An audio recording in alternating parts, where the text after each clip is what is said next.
Oh, I'm so excited today to be talking to Caitlyn Maynard, who was a Maverick last year in 2023. Hi, Caitlyn. How you doing? Hi, good, thanks. How are you? Yeah, really good, thank you. And we were just having a little preamble chat, and you were telling me you're currently in Colombo, Colombia. Colombia. Sorry. Tell me more Yeah. about that. Like, how come you're there, and what's going on? So I'm currently traveling, like Central and now South America, which is what being able to work for myself has allowed me to be able to do. And like I've been able to have the freedom to, yeah, sort of earn a bit of money from different places in the world and not have any like strict time frames or like working schedules that I have to stick to. I can just do work Oh my when I God. want to. I've got serious goosebumps for you. I'm so happy from rainy England over here. I'm so I know, happy I'm that not like jealous. yeah. Yeah, just knowing that having done the Mavericks program, you're now able to kind of live the dream and work from anywhere, not have any stipulations on turning up for somebody's in their office at their desk at a certain time. Like you can just head to the beach when Yeah. you want. And oh my gosh, I'm so happy because I wasn't expecting that today. Like I didn't know that that's what was going on. We've not spoken for a little while. So I've got some questions for you from myself and also ones which the current Mavericks have sent me to be able to ask you. Um, Now remind me of what your degree was at Trent Uni. In international business. International business, great. And I think we have some Mavericks on this year who are doing the same course. So that's good for them to know that you were on the same course as them as well. So could you start by telling us a bit about, since you did the Mavericks program, what's been happening for you in your business and just a little bit about um, kind of what that's obviously we know what that's enabled you to do, but some of the kind of decisions you've made and some of the clients and the kind of work you've been doing. Yeah. So I've had after finishing the course, I got two clients for social media management. Very like quite different businesses, but yeah, I was running their Instagram, Facebook, LinkedIn. Um, yeah, so I've been doing that, and then also it's allowed me to have a bit of time to also be able to do an actual marketing qualification that the uni subsidised. So that's also been like a benefit of being able to schedule time to do that in and not have to like do that around like normal working hours. Yeah. Um, so yeah, that's basically what I've been doing for the last few months since I've graduated. And how did you decide on because you trade as Caitlin Maynard. So how did you decide on, right, that's the way I'm going to go?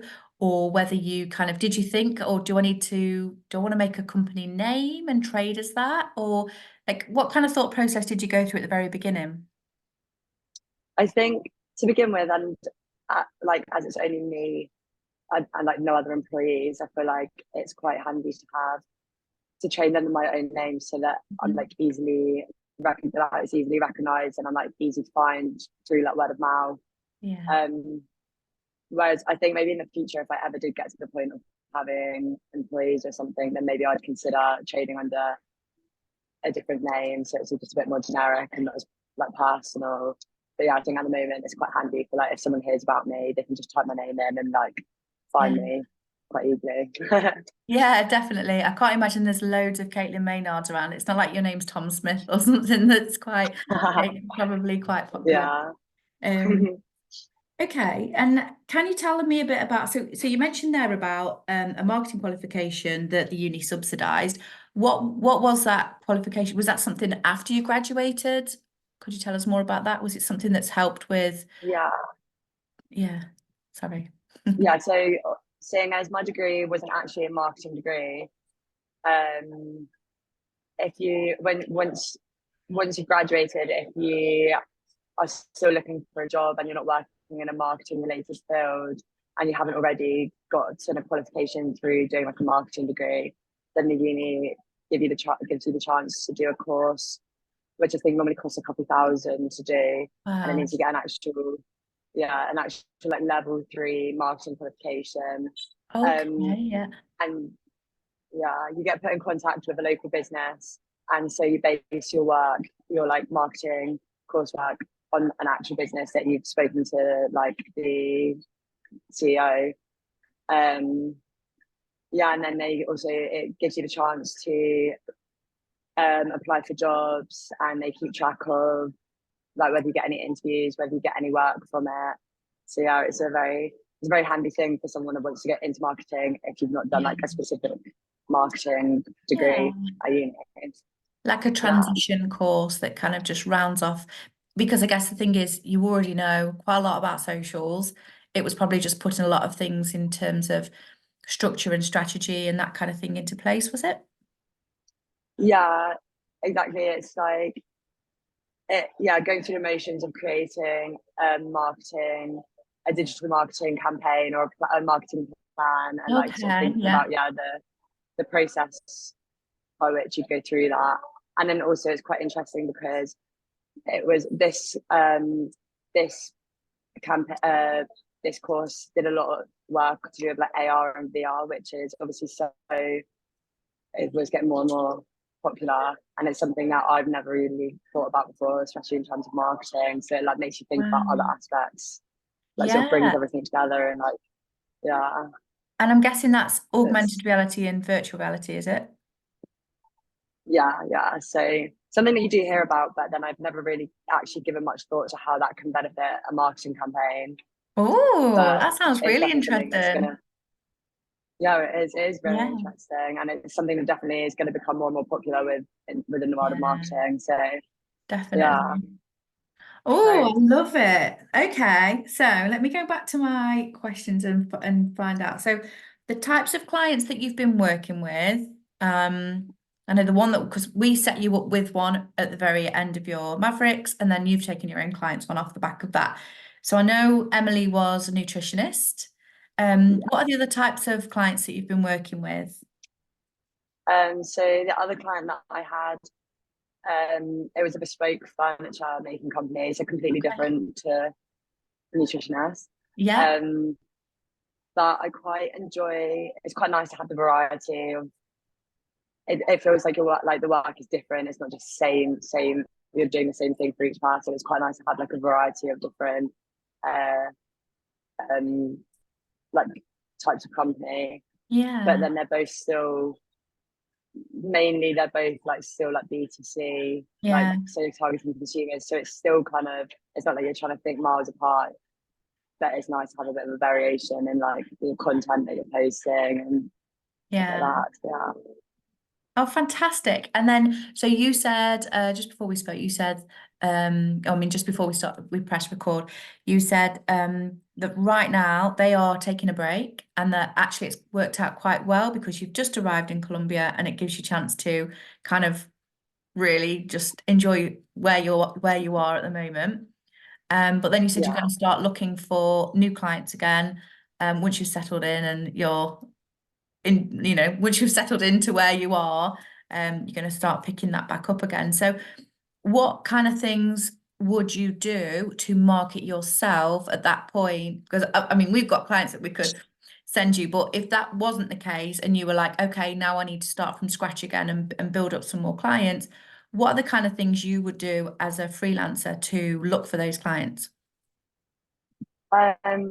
So in terms of marketing myself, I feel like posting on social media regularly, especially if you're um trying to offer like social media management, then it's like I feel like it's so easy to put your own social media to the side because you're trying to focus on everyone else's. Yeah. But definitely when it comes to looking for clients again, I think I like post regularly. Um, just it will start like my name will just be out there a bit more, and then if someone like looks me up on Instagram or LinkedIn, they'll be able to see sort of what I'm about. And then also I think messaging people, just almost like cold calling, just like messaging businesses that like you see their social media and think or like have an idea on how you could Yeah. help them to Up your improve that, game. then sending them a Yeah. message, yeah, and like just sort of like yeah, getting in touch, putting the idea in their mind that you could do this or that to help them, and then yeah, and I feel like sending like a little bit of a proposal or a plan to them so they can sort of see your ideas is a good way to like show them what you're thinking, show them what you're serious about it. So I love that. yeah, And it's almost like it's something you can just switch on at any point that you want. If you're looking for specific things, like you could be looking for people that are based where you are on your travels in that same country, because it could be that they're within like 20, 30 miles, and then you pop in and you help them. Obviously, there might be a language barrier, but if there isn't, then it could be quite nice to have clients where you're at as well. They don't have to be in England, do they? yeah, definitely. And I feel like a lot of like even hostels out here, a lot of the time their social media, like their Instagrams don't like post regularly, or Oh, they don't like highlight. Some hostels are very nice, but they don't actually highlight that on their social media. So I feel like that's also good, like a good way of maybe going to a hostel, offering your services, saying that and then whilst you're there, you can like take content for them and then like yeah. run their social media. So yeah, it's definitely an idea that I've had. Like Yeah. yeah, once I've like sort of settled into it to maybe offer Fantastic. that. I Yeah, love it. It's really like, it's very entrepreneurial to think that way, to just kind of see an opportunity and to just seize it and think, well, I'm going to go for it. I'm going to speak to a few people and see, see what they come back with yeah, in the DMs. Good for you. That's yeah. awesome. Um, one of the things that I'd thought was, if we think on like parameters of what do you enjoy the most and what do you enjoy the least about being a freelancer, or what have you enjoyed or the most and the least? Could you think of like a couple of things for each one for me? Um, I think in terms of what I enjoy the most, it's nice to obviously be able to do your work in your own time and on your own time frame. And then it means, yeah, like you're not confined. You can still, I feel like you can get so much more out of life if you're able to like go out, do things for your day, and you're not just sat behind a desk, as long as you're obviously getting the work done. And it's also nice to be able to decide what sort of work you want to do and who you work with, whereas you don't get that freedom if you work for a company. Um, and then I don't know, enjoy the least. I guess it's not maybe necessarily not enjoying it, but I think it's a case that you have to just really be on it and organized, because you're in charge and it's like you Mm. are the face of what you're doing, and you have to, if you don't like meet or like meet the standards that you've set for yourself, like it's you that suffers. Like it's not like you can hide behind a massive company name, like it's you. So it's not a case of not enjoying it. It's just like that's probably the most like pressure part of Yeah. it. You can't blame it on somebody else. You're like, Yeah, kind of didn't do it. yeah, it's just you. Yeah. And I think that's in the how to look after your client module. One of the things is like being really, really honest. And I remember one of the tips is about, if you do something wrong, or if you kind of don't do something when you've said you're going to, just being really, really honest. And I'm not saying, it's just that this has come up and reminded me. I'm not saying that it's something that you've come across, but that kind of being really true to yourself, whether you do like amazing or whether you don't, it's like you are the person at the end of the day that gets all the praise, all the kind of kick up the bum if something doesn't go like as it's been promised. So yeah, that's really good. I'm glad there was two really good ones, and one one thing that it wasn't a bad thing, but it's something that is like, yeah, you've got to be on the case, you've got to be organized, and you've got to be delivering what you've promised, for sure. Definitely. Yeah. So I've had some questions through from the current Mavericks. The first one is, what are the key lessons that you've learned since you finished the Mavericks program and went freelance? Um, I think in terms of sort of the practical side to it, just literally learning in general how to even go about starting up a business and all the things that you wouldn't necessarily think about, like contracts and invoices, like all the things like that. Like in terms of the practical side, like that's a major thing to learn, because I had no idea about any of that Mm. before the Mm. Mavericks course, before I started trying to do this for myself. Um, And then, yeah, I guess another, I think, not that I've actually had this problem myself, but I think it's like important to, like you said, like be really true to yourself. And if like someone is asking you for help, but you just know that you're not going to be an actually good fit for them, it's Yeah, just like having that confidence to say, to like be honest and say that you're not going to be able to help them out. That it's definitely that is a big, massive. yeah, a big thing to be Yeah, able to do. it is, and Yeah, that's about, I think that's about having confidence in your like areas that you excel in, and just being like, yeah, actually, it's what you do isn't right for me. That was actually one of the questions, yeah. actually, how can you tell if the client is a right fit? So have you come across this before? You've had somebody inquire about your services that actually it hasn't been a good fit, and you've thought you have come back and said, this isn't going to work. Or it's that you're Yeah, mentally prepared now, knowing that if they aren't, you have the confidence to say. yeah. I've not had that problem like necessarily since like working for myself. I've had like in the past, and I've had work experience doing similar sort of things where, but it wasn't the same because I wasn't working for myself, so I couldn't say no. But I've had tons before where I've been like, I feel like this isn't really something I'm necessarily interested in, or like I don't feel passionate about it. But yeah, definitely, it's like being prepared now and sort of knowing yourself what sort of business you want to work with and what sort of thing you want to offer. Like Yeah. it's having that sort of idea in your head so that you're prepared, like you said, to have the confidence to turn around and be like, oh no, Mm. probably not the best. Like, yeah. So does this mean that you feel like you've started to create a bit of a niche? Have you started to think about the services that you want to offer and ring fence those and the type of clients that you want to work with? Or at this stage, are you still quite open, but when you say not a right fit, you just mean kind of energetically they're not the right fit? Are you still quite open, or are you starting to niche? I'm definitely at this stage still quite open to giving things a go because I haven't had experience with like a massive range of different clients.